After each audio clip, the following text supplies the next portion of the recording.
waaw réunion kër gi nag tey jii man maa ko woote woon surtout yow Aline yi yaa tax sax ma gën ko woote ñàkk jom nga ñàkk jom laa xamul pour lan la waaw démb dégg naa la Nafi di seetaan séeréem yooyu mu seetaan si télé bi ngay ñëw naan ay Ligue des champions ngay seetaan ak yu kenn xamul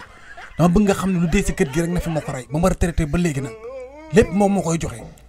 léegi nag décision ferme laay jël kër gi ñaari néeg moo fi nekk ak saal benn mag ñu siy fanaan benn bi yaa si fanaan Nafi nag léegi tollootul fi mu fanaane si saal da ay xale góor ñu ko fiy seet si ay borom barke duñ ko fiy seet si léegi nag yow sa néeg boobu ngay jël jox ko Nafi yow doo fanaan si saal bi na yow 1 heure 2 heures 3 heures ngay yeewu sa nelaw du jeex fanaanal fii si digg kër gi wala nga fanaan si mbaaru xar yi yaa xam je m'en fous. ay nijaay Aline mii mooy taaw de moo war a jiitu Nafi topp si ginnaawam alal bu mu la jaral sa ngor doom nawle la de te xamoo ku lay jëriñ ëllëg bul fàtte ni kii sax mooy sa taaw te moom toogul sax mi ngi déposé si entreprise yi dañ ko woowagul lekk. loolu tax mu ñàkk jom yow yaa xam li ñu koy wax moo tax mu ñàkk jom parce que moom entreprise kër gi la nangul jàpp Nafi mii rakam la ngoon toog fii si buntu saal bi ku ñëw seet si Nafi mu attaayal ko bu dee grand yu tàng xol yooyu bu nu bëggee dóor rakam mu yor sécurité yëpp man maa ngi nii bàyyam jël naa retraité may tooguma si buntu kër gi laay nekk kuy seet si Nafi rek buy laajte si koñ bi mën ko fii la